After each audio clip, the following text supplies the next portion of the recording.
Lord. Hello, everybody. We are finally live. Oh, my God.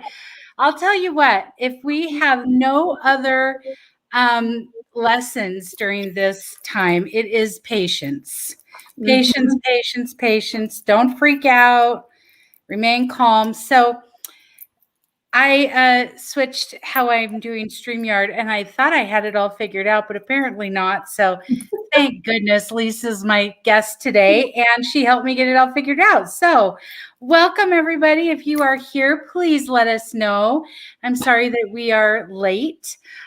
We didn't come in at 11:11, but we came in at 11:21, which is still kind of a cool number. So that's my birthday, by the way, 11. Oh! So it's okay. Birthday 11/21. So see, it's all perfect. You can't make this stuff up. But welcome, welcome, welcome. And please let us know if you are here with us. I see some of you are. Let us know where you're from, where you're joining us, and if you have questions, because we really want to have a conversation. And let me say welcome to episode 2 of Practicality and Magic. I am so excited to be doing this. This is a bucket list thing that I have had for a long time, and I finally just took the plunge and started it a couple weeks ago, and we're a thing now. So woohoo! Yay! And I am so excited to have Lisa Gunshore, the Buddhist Biohacker, with me, because Lisa is part of why I'm doing this, because I've been so blessed to be on so many of her shows, and it's just what I love to do. So welcome, Lisa, and thank you so much. Thank you, and it's an honor to be here, and I'm so excited to be on one of your first Practicality and Magic shows. And hello to everybody who's watching on my YouTube channel, Buddhist Biohacker. Yep. And I'm happy to be here, and I've been off air for a while, so this is fun to be back and be live and to talk with you. So it's an honor, Michele, so thank you. Thank you. And I want to say hi to Tamara from Texas. Good to see you. And today we're talking about mediumship. And I think that this is really an important topic because for myself personally, I've been a medium as long as I can remember, seen people, heard people, known people are there, whatever. And it really is one of my most treasured parts of my work. And I'm so humbled to do this and to be in this realm. And you have such a gift for it, and you are so connected. I'm in awe and inspired by your connection with the energy. And I'm not just talking about people, the dead people who have passed away. I'm talking about, through all time and space, the ultra terrestrials and your sacred council and everybody. I'm so inspired and in awe of it. So I'm so excited to have you here today to talk about it. Oh my gosh. Well, Lisa, you're an incredible medium. It's kind of cool to meet other mediums, because we're the only, if you don't work as a medium for your work, it's weird to talk about it. Yes. It's nice to talk about it with somebody else, and you are also just such a gifted medium. So it means a lot for you to say that I'm one, but I really think you're quite incredible also. And so it's nice to be able to connect with other mediums, because what we do is unique for sure. Absolutely. And I appreciate that. Thank you so much. And it is unique, and I agree. I love to have this community of mediums, because it can feel very isolating, or you can feel kind of separate from people, because it is there's kind of a stigma about it, and you know what I mean? You can kind of hide in it a little bit. And so it is great to have a community and to be able to talk about it. And that's part of why I really wanted my second show to be about mediumship, because it's very practical. It's like the most practical thing there is in a lot of ways. And it's also the most magical.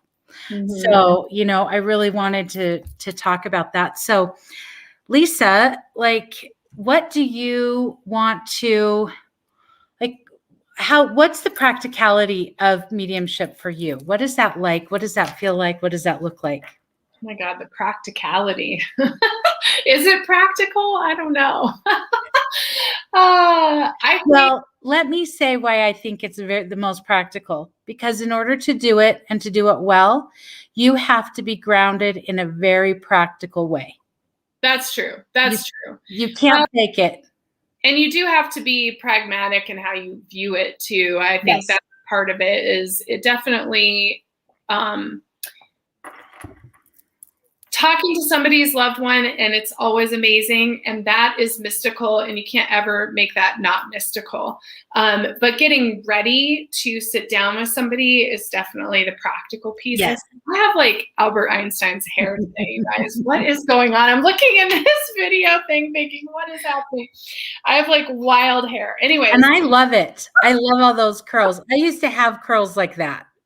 Oh my God. It's like, I don't even know what's happening today, but. And I have to tell you, Lisa, it's so funny because before we got on the show, I was just kind of feeling like I needed a little oomph this morning, and to go back to like my youth and feel all that hope, and that sometimes you just need. So I was listening to all my 80s music, my Depeche Mode, and my God, I love it. New Order.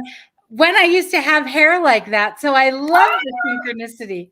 So anyway. Oh my God, my sister and I are huge Depeche Mode fans. And I can't even tell you how much I love Depeche Mode. And a lot of their lyrics are very inspiring and very true to today's age as well. And I actually went and saw them in concert with my husband and my sister like 2 years ago. It was like 2019. And we went and saw them because they had their new album, and it's so great. So I love that you were listening to Depeche Mode, because it's like roller skates and crazy. I had crazy hair yesterday, and my husband was saying the same thing. He was like, I feel like, and we were listening to synthesizer music, and he was like, I feel like it's the 80s. And oh my gosh, anyways. There you go. So see, you've taken me right back. So thank you. Oh my God, I love it. I love it. Well, I can't complain about my curly hair. It is also very crazy today, more than normal. But anyways, so yeah, I think there's this really beautiful mysticism every time we connect with somebody who's passed away. And at the same time, it's our day in and day out life. So, for me to see somebody who's passed away, a shadowy figure, to see something out of the corner of my eye, or to have somebody at the edge of my bed in the middle of the night, it's pretty normal. So it becomes practical. Like it becomes like an everyday occurrence. But then, the thing that I think is worth talking about is at the end of a day of working with clients, when you've been through, it's so emotional, like, because it's mystical and it's amazing, but you're also, a lot of times our messages are bringing people to tears, and there's a lot of grief management. And so it's this like journey. I feel like if I have an afternoon booked with clients who are talking to loved ones, it's like you go through this profound journey, and at the end of the day, you're like, oh my gosh, okay, like I just went through this journey, and there's no way to explain to anybody what that journey is about. Wouldn't you agree? And I think that's why I appreciate you. I appreciate Delisa, right? Because at the end of a work day, there's really no one you can say what happened that day. Because it's like there's no way to describe what just went on unless you just understand it, and you can say, gosh, that was a really intense day, and there was a lot of grief or a lot of, intense emotion. Absolutely. I 100% agree. And to me, it is hard to describe, because being a medium is like doing a mediumship reading is different than a regular like psychic reading or intuitive reading. And the way that I, describe it or think about it is it takes a tremendous amount of energy for us to raise our vibration, and they bring theirs so that we can meet right in this common area. And so it's a lot of work on their part to communicate with their loved ones, and it's a lot of work. It's a lot of energy for us. So it is different when you do an afternoon of mediumship readings, you are just like, whoa. And it's interesting because right after, I feel like almost euphoric. It's like there's such an influx of this incredible love energy, this pure energy, that I feel so good. And then I'm like, okay, now we need to rest, because it is a lot. And there is a preparation. Like I said, there is some practicality that you have to bring to the table when you do this work. We've talked about this. There is this very real belief that we have, or fear that we have, or in my case, I know people who are mediums or were mediums and who have passed away early. And it's kind of this belief that you're not healthy, right? That you kind of give yourself to it or whatever. That I don't love that. And that's a practical belief that we need to undo. Yeah. And find a better way to be with. So. Yeah, I agree. I think, there's lots of psychics and channels and mediums who have left the planet early and not made it to old age. And so there is something to taking care of ourselves. And for me, before a session, I have to have like 20 to 30 minutes of just complete quiet and peacefulness and connection before I can start working with people. Because it's like, I always think of it literally like driving a stick shift. Like I have to shift, and I literally do this, by the way. This is like a real thing I do, is I shift into neutral, and I can feel the stick shift, when you're in neutral and you go back and forth. And so I shift into neutral, and it's like this release of my own filters, my own beliefs, my own energy, and really coming into this very neutral space. And so I need that time and space to do that. And then you work with people. And then when I'm done working with people, like you said, it's like this shifting back into, okay, now I'm going back into a different space, going back into my human space.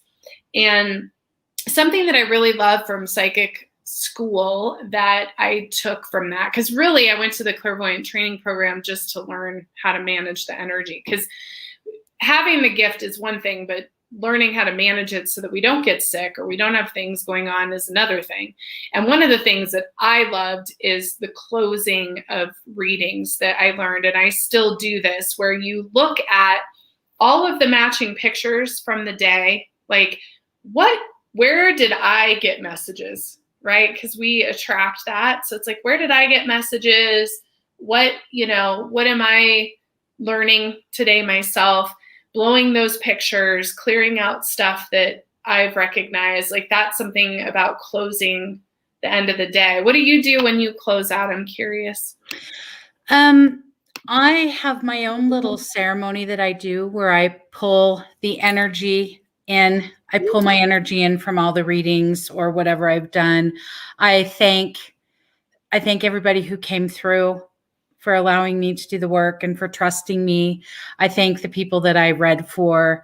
And then I do a clearing of my own energy. I, visually see releasing everything. I kind of close all that up. I use my products. I always spray whatever I'm feeling that I need at the time, because the salt cleans and clears. And then I also wash my hands with my scrub after. And then that does two things. That does a deep clean of any energy that I might still be holding on to, and it grounds me back into my physical body. Because when we're doing that work, we're out in the ethers, and so that's what I do. But I love that, gathering the pictures, because you do get so many messages. Like I'm always getting a cleat on. I mean, that's what that's called. When you get a message from somebody else's reading, right? So whether it's us giving the reading and going, oh, wow, that's for me too. Or like in a gallery setting, somebody else getting a reading and knowing, ooh, that's for me, that all that aligns as well. So I love that though, with the pictures. I'm going to try that. Thank you. Yeah. I mean, there's all these different terms, right? Like we all use different terms. And in the clairvoyant program, they called it matching pictures. It was like, what's matching? And then you kind of blow it, you explode it, you clear it away. Like, okay, I've seen what I need to see and I clear it away. And one of the things that I used to do, I don't write it down anymore because I don't think I need to, but I used to write down, like, here's the theme of the week. Like, this is what used to come up. And what I still do is that'll often be like when I send out a demystification guide or a special article or email. Now that usually comes from, okay, I've read 15 people and this week, and all of them have the same, like it's the same thing we're all experiencing. So that is something that that I do with it now. I used to journal it. Now I don't need to journal. I mean, now I just kind of note, oh, okay. Yeah. Like, I have the same message all week. Get it, you know. And that is what happens, isn't it? You do kind of see the pattern. Like I'll have clients all on the same week that have issues with this pattern. And then the next week it'll be this pattern. So it is interesting. And yeah. And, you know, I think we attract attracts like. So it's often this stuff that I need to work on myself. So, you know, and thank you everybody for being here. We've got so many people. Let's see. We've got Karen. Hi, Karen. Hi, Michelle. Hi, Claire. Hi, Tracy. And Tracy, you're not late. We were all late. So it's all perfect, right? So I want, if it's okay, Lisa, I want to talk about this question that Karen has. When you hear guidance or are communicating with a person, do you hear it in your own voice or in their voice, or is it not a voice at all? It's a great question. Yeah. So I'll let you answer it first, or if that's okay. Yeah, I will. So it all depends, Karen. It's kind of all of the above for me. Sometimes I hear their actual voice. So sometimes I really do hear their voice and they're communicating. Sometimes it's more like just a knowing or a message that lands. And so then sometimes it's not a voice. I would say it's never in my own voice though. So maybe it isn't all of the above. I would say it's either their voice or it's just sort of like a knowing or a message that lands. Not my voice though. Yeah. And it's usually their own language too. So even if I'm not hearing their voice, I'm hearing like their way of speaking too. Yeah. What about you? Absolutely. The ditto for all of that. The one thing that I am going to say is that I have this voice, and the only way that I can say it is it's my voice, but different. And that I know it's like, it's got a different vibration to it. And that's how I know that it's coming from my highest self. It's not my like ego self thinking this. And so that's how I determine, because, you know, I'm thinking things all day. We're all thinking things all day long. And there's got to be a way to figure out how you differentiate between your thoughts and your intuitive guidance, right? That's the practical aspect of this as well, right? Because that's a very practical part of it. You have to learn how to discern between the two. And that's not for mediums. That's for everybody. Like, you know, that's our birthright, is our intuition. And it's there purposely. It's not, we don't have it so that we can do readings for other people. We have it so that it's our internal guidance. It's our own personal like GPS. And so we have, as humans, we have to discern what's our thought, thinking, whatever, and what's our intuition. And that's the beginning of it all, in my opinion, is like, that's where you have to start with any of this spiritual work or any of this, you know, connecting to your intuition. How do you differentiate? And it's about a feeling, a sound. And yeah, like I have people come in with, like I hear their voice, I hear accents, I hear their tonation, like, you know, somebody, you know, like the other day I was doing a reading and it was somebody with a really strong Brooklyn accent. And I'm like, oh boy, well, no no denying where they're from. Like, I don't even have to, you know what I mean? Which I love because it's so clear. But so thank you for that question, Karen. And hi, Jeff. Welcome. So guys, we want more questions. We want to hear from you. And Lisa, what I want to know is like, what is your, like, if there are just a couple of your favorite experiences that you've had with mediumship, I would love for you to share that, or just like maybe something that surprised you or was unexpected or, you know, whatever. Well, I love how spirit works through all sorts of weird ways to make it clear that they're around. I'll never forget. This is one of my favorite stories that's more recent. This is probably 2017 or 18, so it was a couple years ago. But I was working a psychic fair and doing readings, and this one gal came and we were talking to her grandmother who was Irish. And we were just having this conversation. I was sharing the messages from her grandmother, and it was really powerful and beautiful. And, you know, in a fair setting, you're only talking to somebody for 15 minutes. And, you know, it was a quick little conversation. So when the conversation was done, this gal had gotten up and she was kind of like 2 booths down or something. You know how you go to different readers. And my phone rang, and the number on my cell phone was from Ireland. And when I went to answer it, of course, no one was there. And then it rang again and again. So 3 times this number from Ireland, no one is on the other line. So I went and got the gal and I said, hey, I just want to tell you, like, this happened. And it was so cool.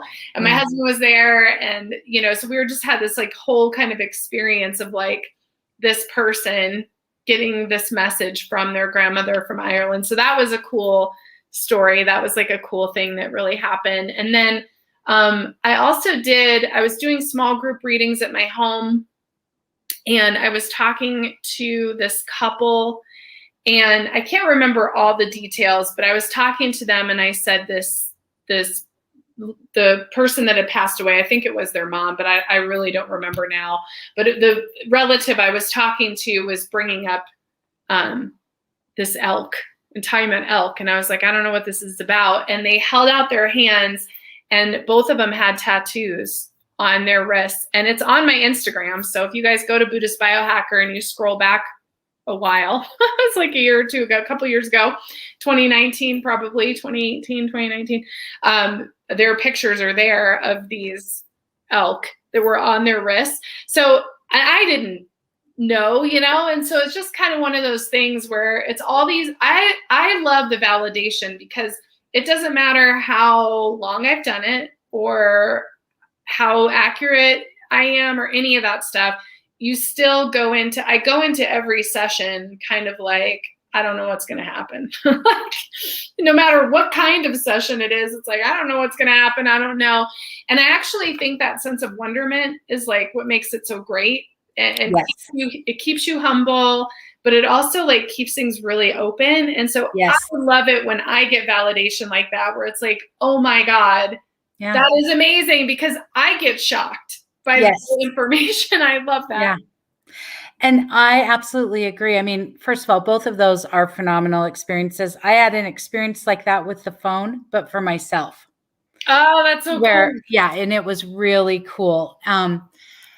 But I agree with you 100%. I think that every time I do a reading and like this really like incredible stuff comes through like that, like you're feeling elk and then they've got the tattoo or whatever it is, it's like I'm always amazed. I'm in awe. And I had like one day I was leaving a reading and it's like I'm so in awe. And then I thought, when am I not going to be in awe? Like I've done this for 13, 14 years. Like when am I, you know, and it's like, hopefully never. Because that is that wonder, that curiosity, that amazement is what keeps us in that connection, I believe, you know?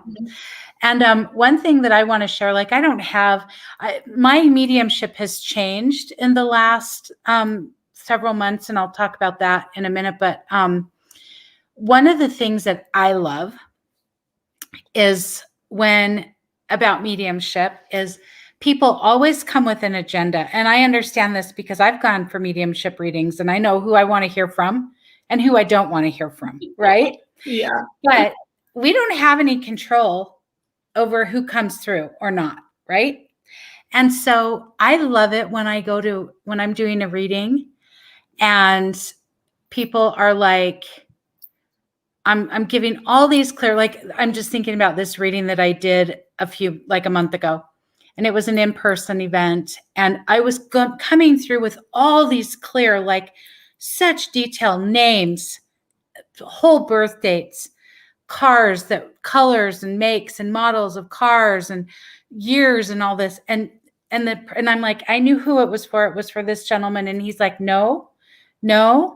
And I was getting frustrated because they were coming through so clearly. And when the information is coming through so clearly and it's not being validated, I'm sure you feel the same way. It's like, okay, what am I doing wrong? Because the information is coming through so clearly and it's not whatever. So I just kept giving it. And I'm like, nope, it's for you. It's for you. And then his wife finally said, okay, I know you don't want to hear from him, but you know, this is your dad.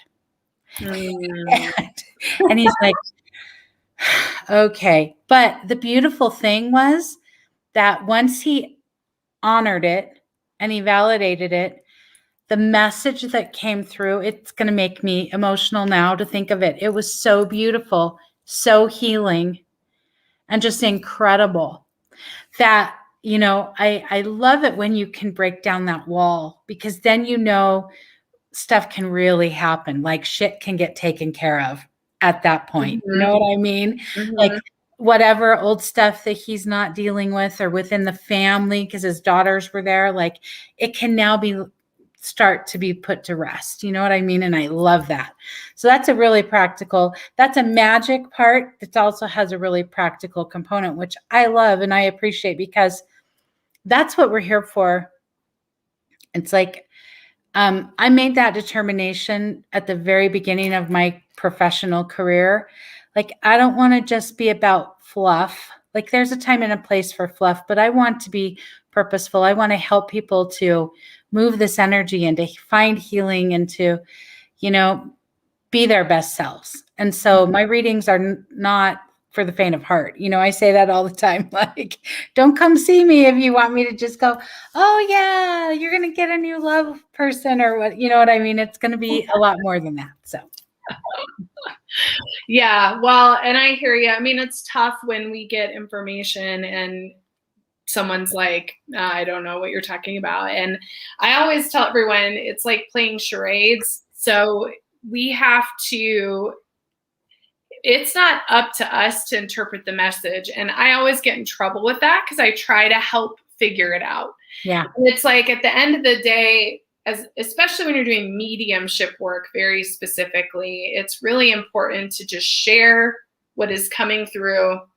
And it's up to you as the querent, as the person who is sitting there to receive and research the information. I can't tell you how many times, and I'm sure you've had this happen, Michele, how many times you'll say, oh, this ring or this thing or this paper or whatever you bring up.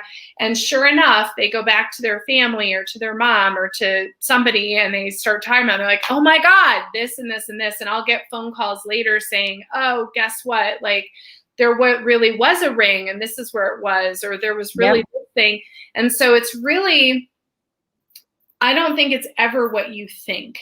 Like, receiving information from loved ones is never what you think the information is going to be. It's always different and unique and not what you're thinking it's going to be, I think, for the most part. And like you said, it's not ever who you want to talk to. Yeah.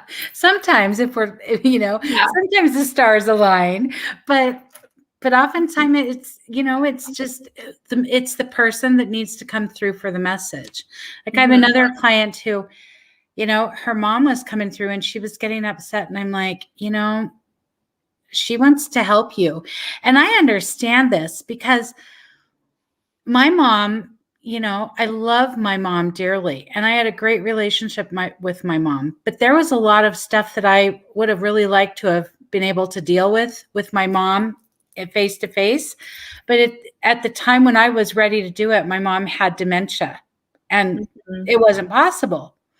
So after she passed, there was some like frustration or anger a little bit that I didn't get to do it, that I didn't get to handle it. And then one day it's like, wait a minute, like I can totally work on all of this now. And what I found is that it's actually easier and better because she's coming from this place. It's not two humans bringing all their shadow and their stuff trying to work on it together. It's a human and a spirit that's just love. Yeah. So anything I gave her, I only got back love. Yeah. Anything that I threw at her, I only got back love. And talk about healing. It has been astounding, the work that I have been able to do. So I really encourage anybody, if you go for a reading and somebody comes through that you're like, don't want to, just be open, because the amount of healing that you can bring into yourself is ridiculous. Yeah, I agree. I had a similar thing. So one of my best friends, her name's Tracy, passed away in December of 2019 of breast cancer. And she and I met when I turned 21. We lived together and worked together. So we were like best friends, worked together all day at our store. I was the store manager. She was my assistant manager. And then we lived together. So I lived in her basement and we partied together. We did everything together. So like age 21, that was like me and Tracy were inseparable. And over the years, I moved to Colorado and she was in Iowa. And so, we stayed in touch, but we were, my ear's ringing even as I'm saying this. So, but we stayed in touch, but we were in different states, and she had some challenges emotionally. And there were a lot of times where she wanted to leave the planet and it was tricky. And so anyways, the point of that is she got sick and she really didn't want me to see her sick. So we'd try to get together when I'd come to visit, and it just didn't happen. There was a lot of emotional stuff in the way, and it was frustrating, and I didn't know how to help her, and I didn't know how to manage, because my view of death is different. This is the first person I've lost that I really cared about. I've lost my grandpa, and I've lost other grandparents, but I wasn't like super close with them. And so as a person who communicates with dead people, this was like, holy cow, my friend is actually dying and I want to help her and I don't know how to support. So it was a real interesting journey for me. And when she passed, I wasn't sure how I'd react either. Like, I didn't know what to expect. I've not lost anyone like that. Yeah. And of course I was emotional when she passed, and I was sad that we didn't get a chance to connect. And I was also like really unsure. And in fact, this is a crazy story. You ready for this? I was getting in the car to go to a mediumship event that I was doing. I was doing an event with like 30 people in North Denver when I got the news. So I'm crying. My husband is driving me to this event and I am like crying, and I'm like really upset, and I had to like pull it together and go do this mediumship event. So that was even weirder. Yeah. But the whole point of this story is, ever since she passed, I have such a great relationship with her. Like, there was a lot of profound healing that took place. I just feel the love from her, and I know she knows I love her. And she was really beautiful. Like, Tracy was just so beautiful. Like, I was the tall, bigger kind of brunette, and she was this petite, teeny, blonde, gorgeous, always tan, always perfect makeup. I mean, she was always perfect and beautiful. And she would give me a really hard time because, as you can tell, I don't always wear makeup and all those things. And so it's pretty funny because she'll even today, like, why are you live without makeup? Like, I can hear her. I know she's like, get your crap together, Lisa. Like, what are you doing? But it's this fun, like, experience. So I tell that whole story to say, like, sometimes in passing out of the body, it just removes so many barriers. And that's what I have noticed. And with my grandpa too. I loved my grandpa, but he was a bookie in Vegas, you guys, like in his retirement. So he was gone, I didn't really see him. And when he passed in 2019 also, so he passed a month after Tracy. So they happened one right after the other. And my grandpa, he's with me and my husband every day. In fact, my husband was looking for a job 2 years ago, and he had applied at the company where my grandpa worked. And I told my husband, we were at lunch, and I said, why don't you just ask my grandpa for help? Like, he's on the other side. And within 24 hours, my husband had a job offer with that company and is working there on the program that my grandpa was working on. So these are the things, like, this is the stuff, like, and we can get into it, Michele, and I see all these comments, and I know we're going to get to those too, but I would love to get into this whole thing, because you and I are noticing that how we're reading is different, and it's different. And what are we really reading? Like, who are we really talking to, And I'm starting to see this at a quantum level that I've never seen it before. And it's different, but it's like, they're really not gone. These not at all. Are not gone, you guys. Like, and as a medium, going through what I went through with Tracy and my grandfather, what I feel is I feel even less scared of leaving the planet and passing away myself. And I feel more like it's really okay. No matter who leaves, like, they're not really gone at all. No. And I want to share this, and absolutely, I agree 100%. Like, and that's the big takeaway. Understand that our human grieves. We feel the loss because they're not in the physical like we were used to. But it's just up to us to open ourselves, and they're there. They want to connect with us. They want to help us. They want to, they want to help Scott with a job, right? Mm-hmm. They're thrilled to be put to work like that. But I want to share this experience that I had with my dad that blew me away, because and to this day, it's still, I'm just like, what? So my dad was home on hospice, and we had just sold our house. We had 2 houses for a while. It's a long story, but anyway, was not good. But we finally sold our house, which was a crazy thing. But and so the people that bought our house, she would see dead people. And so when she found out what I did, she was like, oh my God, I've got to talk to you. But she doesn't do anything with it. They bought me a ticket to go see Lisa Williams. She was here live. So, which was very sweet of them. And I was excited to go. And then it was a Saturday night, and I just knew, like, I can't leave my dad. Like, I need to be with my dad. And so, I didn't go, which was really hard for me, because that's a pattern. I'm a people pleaser, you know what I mean? And it was really good. But anyway, I stayed with my dad. So my mom made dinner, and my sister and brother-in-law were staying with my mom and dad at the time. And so everybody was downstairs having dinner. I was up with my dad. And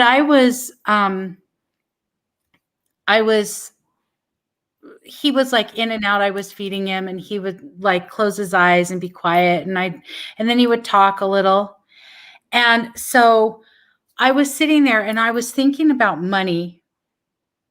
What a surprise. Like, you know what I mean? I'm always thinking about something with money. And so I was thinking about it in my brain. He was quiet, and he said, speaking of money, and he started to tell me this stuff. And I said, what? And I just, I couldn't even believe it. And so then he said what he said. And then he went quiet again. And I was just sitting there and I closed my eyes and I was thinking about my kids, something with my kids. And again, in my brain, did not utter a word. And my dad said, "You have amazing kids. I hope you know that. And I hope you know how much I love them," and whatever. And it was just like, to this day, that telepathy. And it was simply because I was willing and he was willing, right? But incredible. So guys, this is all possible. So I want to talk about Tracy's comment because that goes her question. We can all do this. However, what are your thoughts on how to tune in to find your easiest or more significant gift? I've been all over the board dabbling in things. I would like to focus and to hone in on us, find a strength and hone in on it. So Lisa, do you want to address that? Sure. I would say, much like I always talk about, like, we all have muscles, but we're not all triathletes. So we all have the clear senses, right? Clairvoyance, clairaudience, clairgustance, clairsentience, all those things. We have the ability to experience things in different ways. And as far as finding your easiest or more significant gift, I'd say it's whatever is naturally occurring for you. So if you're naturally hearing things or smelling things or seeing things with your third eye, like, I would think about what naturally comes to you and work on developing that, would be my advice. But dabbling in everything is really important to your development too. When I was really intensely focused on refining my gifts, I was doing everything. I was like practicing remote viewing and practicing clairvoyance and looking at, how to work on clairgustance and automatic writing and like doing everything in every aspect, because what happens is sometimes they change. Like, my clairaudience has really opened up in the last couple of years, where I'm really hearing stuff a lot more than I used to. That would have been a gift. I would have said, that's not really what I do. And now it's like, oh, that is something that I do.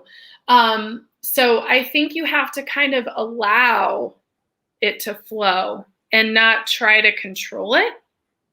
And also the development piece is important. Like, no matter what gift it is, meditation, contemplation, journaling, all of those things are important no matter what gift. So that's kind of my thoughts as far as how to tune in, is to say, well, what's natural for me? Because some people do meditations and they don't see a lot. The clairvoyance isn't very easy, but they can feel things, or practice psychometry or the telepathy or telekinesis. So I think you have to look at what comes naturally, and also what you're naturally interested in, because so many people tell me, oh, I can't see anything. And it's like, well, actually you can. And they're telling me what they're seeing. And I'm thinking, well, of course you can see stuff. So I think you have to get out of your own way with all of it and just trust what's coming to you. Yeah, I love that. And I think it's what you said, like the practicing, like have an idea of what feels most natural, what you're experiencing without trying. Mm-hmm. And the dabbling is great because it might open another door, is mm-hmm. how I look at it. And I love that. Mm-hmm. Okay. So Anita asked this, and I love this question. If someone that you are channeling spoke in another language, is it translated by spirit, or can you only communicate for those whose languages you understand? Oh my gosh, I hear languages for sure. And sometimes I'm like, I have no idea what they're saying. I do speak Spanish and some French. So if they happen to be Spanish or some French, I can sometimes pick up some of the things that they're saying. But I just move into pictures. So I just kind of ask to see, like, clairvoyantly what they're saying. But I always share that they're communicating in another language, because that often can be validating, to the person. But I don't know. What about you, Michele? I definitely hear other languages though. Absolutely. And oftentimes if a person spoke that language or didn't speak English in their life, they're going to come through speaking that language. because that's how the person that I'm reading for knew them, right? Mm-hmm. And so, and I, I speak French and a tiny bit of Spanish. And so sometimes I can get a little bit of things if there's a similar language pattern, but mostly it's about the feeling or just the claircognizance of knowing what the message is about. And often I think it is mostly about a validation, Lisa. I think you're absolutely right on with that. It's about validation for that person that we're reading for, that's sitting with us. Yeah, I want to, one of the things is, you guys, the science behind it is there's, just like we have RNA and DNA in our physical body, there's etheric RNA and DNA. And so what happens is when we connect with a spirit or an energy that's connecting with us through the subtle realms, because ultra terrestrials aren't dead, but they're connecting through the subtle realms. So it doesn't really matter where they're coming from. They're in other dimensional realities. And so when they connect with us, what's happening is their message is coming towards us from their etheric RNA and DNA, and it's connecting with ours, and we're interpreting the message. So I always give everyone the same example about Darth Vader, which is, for me, I'm not actually afraid of Darth Vader, but Darth Vader is my symbol for fear. Now, your grandfather's symbol for fear, like if he's afraid, he might be afraid of spiders, right? So if he's saying, I'm afraid, and he's sending his fear of spiders, let's say, I might see the image of Darth Vader, my interpretation, but I know it's fear coming from them. So that's how the connection happens. So sometimes there's literal pictures. Like sometimes they're literally showing me their house and the pot that's on their table. And sometimes they're giving me a symbolic message that I'm interpreting the symbol. But the thing is, I have my own symbols, like my own alphabet of symbols. So when I see those symbols, I know it's symbolic because it's mine and I know what it means. So some psychics will do this. You'll see some mediums do it. I don't know about you, Michele, but I don't really tell you my symbols anymore, you guys. Like, I don't say, oh, I see Darth Vader and that means fear and blah, blah, blah. I just say, oh, they're afraid or whatever. Like, I don't explain it all, but I just know for myself. And if I was teaching you how to be a medium, like, I know that, like, oh, that's a symbolic interpretation. I'm seeing a teddy bear. To me, a teddy bear is always hugging or love. And so that's like my symbol for that. But it's different if you're seeing the literal from the symbolic, and you get both. So you have to, it's like a constant game of interpretation, right? Yeah, which goes back to that knowing if it's your voice, somebody else's, when you hear things. And that's, again, practice, right? If this is something that you want to do, it comes with practice. And I think that that's a really easy way for the spiritual realm to communicate with us is through symbols, symbology, and it's going to be different for everybody. So, you learn it through practice. You learn it through doing it. You learn it through having it come up several times. And then you're like, okay, that's my symbol for this, right? Whatever it is. And it's different because we're all individuals. We all have our own energy. We all have our own way of doing stuff. How we do mediumship is going to be different for everybody. Like, everybody reads in their own way because we're unique and our energy is our own. And so, you really have to find how it's comfortable for you. And that doesn't just go for mediumship. That just goes for intuition in general.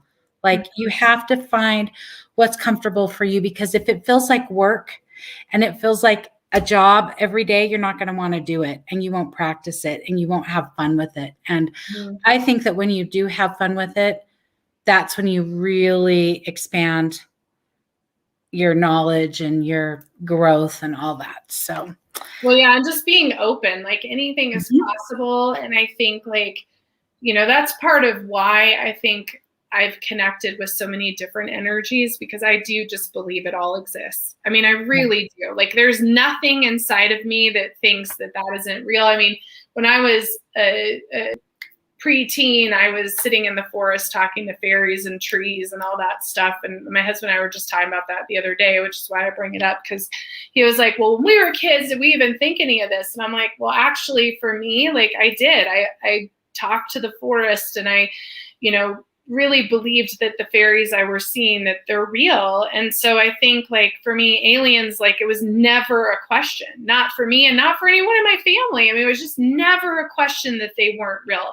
There was no like, oh, well, that can't be. I mean, that was just like, oh, of course there are.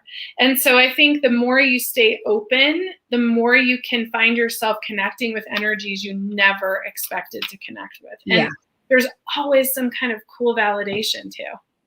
Always. Yeah. And it's, and I think it's just part of where we're headed. I mean, and you've been leading the way, Lisa. I'm so grateful. And I know your whole community is grateful for you leading us all into being more open to all these realms and to all of these, these possibilities of, ultra terrestrials and just mediumship in a new and different way. You know what I mean? It's like, I think that we can get used to something, we can get complacent and just do it. And we think that's it. You know what I mean? Not complacent with doing it, but complacent like, oh, I'm connecting to everything. But, there's so much out there that it's such an experience. And I think it's a beautiful opportunity for us to just grow and expand. So, thank you. Thank you for leading us. So let's see. Radha wants to know if, whoops, nope, that's the wrong thing. She wants to know a future question about her marriage. I don't know if you're feeling anything. I've kind of been sitting with it. I'm not feeling anything. Buddha Warrior says, I felt the same with my dad, Lisa. Thank you for sharing, sending love to everybody. Thank you. Oh, and hi, Victoria Jane. Victoria. Yes. Oh, we need to talk. I miss her so much. She's so amazing. Another amazing channel and psychic and medium and all those things. I would say the only thing I get about the marriage is, even if you're asking, I just feel conflict within yourself. So I think it's about, Radha, I think it's about you getting clear about what you want. Because it feels like you're looking for something to tell you to maybe leave or stay or whatever. And I think it's about you getting clear. That's kind of what I get. Yeah, I love that. And Nina says, knowing if it's my ego or highest self is really the hardest part for me to trust. Amen, Nina. Keep going, though. The only way to trust is to build trust. It's no different than a relationship that you build with a person. How do you build trust? Because you have experiences and they follow through, and you know that you build that trust. It's the same with you. You just practice, you get intuition, and then even if you don't follow it, at some point you'll know that it was the right thing, right? And it's not about criticizing yourself, but that's just how you just learn to follow. I mean, it's like me. I have this I've been doing this for over a decade. My God, I've been intuitive my whole life. In December, when we decided to go to Florida, I told my husband it was my idea to go, but I said, the only way I will go is if we can drive. And I felt so clear about it, so super clear. And he's like, okay. I'm like, I know, but we need to drive. So then we don't drive because I'm feeling guilty because of all the time my husband has to take all these human things I let get in the way. We flew. And I have been told by so many people that all this stuff with my ear happened because of the drastic change, sudden change from going from sea level to the high altitude and the dryness. If I would have driven, something might have happened, but might not have been to this extent. But I go back to that all the time. If I just would have listened to my intuition, but I can't go back. I can't change it. I'm not criticizing myself. It's just a really good example. When these things come through, they don't make sense. Doesn't matter. Our human wants to make sense of it. That's not the point of it. Trust it and go on. Yep, totally. Well, and I want to address Claire's comment about being squashed. And I just want to say, Claire, shift that paradigm, because it's not quashed. Because quite frankly, you're a high priestess and you're in the Light Warrior program and you're an incredible psychic and intuitive and pull cards. So nothing was quashed. In fact, you actually are doing exactly what you were born with, which are your incredible mystical gifts. So just remember, we have to change our mindset, because we tend to get stuck in things. And it doesn't really matter, because you're doing exactly what you're doing now, which I think is awesome. And I want to speak directly to Claire also, because Claire, this was never, it wasn't like it was with my mom. It wasn't like it was received well, but it also wasn't received poorly. She just didn't acknowledge it, really. Mm-hmm. And then as I started doing this professionally, my family my family and my husband's family, they think I'm either the devil or a quack. And I have zero support. I shouldn't laugh. What? I said I shouldn't laugh at that. It's really awful, but it's so how it can be. Yes. And I have family members who are supportive, and some who are like what you're saying, Michele, who would prefer I didn't talk about it, and would prefer I didn't bring my family into it either, by the way. So absolutely. Yeah. And just like Claire, you're saying, I need to change the language. Yeah. It's just, and not need, but want, right? That's another language to change, but it's just, in fact, and I get to change. Oh, sorry. Go ahead. I was just going to say, I get to change the language. Mm-hmm. Because that's the language that I have changed for myself. Because, coming from this family and you feel like you weren't accepted and it's not whatever, it can do a real number on your psyche and on your feeling of showing up in the world with your gift. It's not easy, but I remind myself, I get to come and do this every day. Mm-hmm. Like, it's my choice, not theirs. It's nobody else's choice. It's mine. I get to do this. Right. And so that's empowering. And so, Claire, you got it. And you are the high priestess. So don't, whatever. And Lisa, somebody posted that thing from Yogi Bhajan in the Ajatakasa app about somebody's response or whatever is a reflection of them, not of you. So you got to remember that, Claire. All of that is them. It has nothing to do with you and what you are here to do for this world. So, okay. Oz O'Neill asks if we see a reconciliation. Let me just say, I see a reconciliation, but it's going to take some time, because there's a lot of things that have to be gone through. Like, a lot of things I see needing to be ironed out is what I'm seeing. Lisa, do you have anything to add to that? No, I think that's perfect. Okay. And then this Oz also says, I've asked for specific signs from spirit guides and lost family members, and I've received nothing so far. It's been a month. Here's what I would say is we tend to think we're not getting signs when we are, and sometimes not receiving something is the message. So I would just stay open, and I would ask, our minds want certain things. We want to hear from family members, or we want a relationship to happen, or we want a sign, and sometimes they're not going to give it to you. Trust me. And you sit there and you think, dang. But they have to, the teacher has to walk away sometimes to let you figure it out, because that's part of our journey and our experience. So that's what I would say about that too. Amen. And if they didn't walk away, and if we didn't have to do things by ourselves, once in a while, it would be a real mess. So we have to understand that. So we have been on now for an hour. So I want to thank everybody for being here so much. Thank you for all the incredible input. Thank you for the questions and all the insights.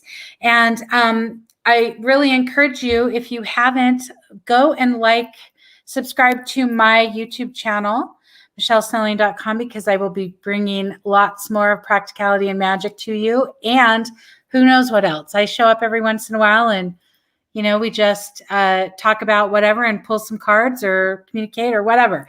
So I would love for you to subscribe to my channel, and Buddhist Biohacker if you haven't. And Join the Ajata Casa app. You guys, if you're not on there, you need to be. It is a place it is really a community of light, and it is beautiful. And Lisa, I want us to talk because we have got some really exciting things coming up in the next couple days. So Lisa and I are going to actually be in person again. I'm so excited. Tomorrow evening. And Wednesday, we are joining Mary Lydia Ryan and her beautiful spa opera for a spa opera event live in Salt Lake City at my home. I can hardly stand it. I am so excited about it. And you can get tickets to be virtual with us if you want. Go to I Am Mary Lydia Ryan to get those tickets. We would love to have you virtually with us. We're not exactly positive all that's going to happen that evening, but we know it's going to be beautiful. Yes. Totally. And then Lisa, I'll let you talk about the other two. Yeah, so next weekend we're going to be live in Denver. So it's kind of fun. We're doing like a little mini tour. We'll be live in Denver on Friday the 13th of August, which I love that it's Friday the 13th. Me too. At Soiled Dove Underground. And if you go to my website, lisamgunshore.com, and it's right at the announcement bar at the top. You can just get tickets. Michele and I are going to be doing live mediumship readings that evening. And Mary is going to be performing, which is awesome, her beautiful music from her newest album. And my husband's actually going to be playing with her and her bass player. And then Cheryl Cremines, our Colorado herbalist, myself, Michele, and Mary will all be doing messages at the end as well. We also have a special CE5 gathering Saturday night. So look for more information on that. So just make sure, go to lisamgunshore.com for all of that. But yeah, so 2 special events. I'm really, really excited about both of them. So it's going to be really fun. Yes, me as well. I can hardly wait for all of it. And to be with the community in Denver is going to be incredible. I can't wait to hug everybody in person, So, all right. Well, thank you all so much. I love you all and I appreciate you. And Lisa, thank you so, so much for being here and for being my beautiful guest today, talking all about mediumship. And I think we need to have a part 2 of this in the future about how it's changed for both of us, because it has. Yes. So I agree. Thank you so much, Michele, for having me on. It's been an honor. Thank you and love to all of you out there, very much so. And I look forward to continuing the conversations. All right. Thank you, everyone. See you later.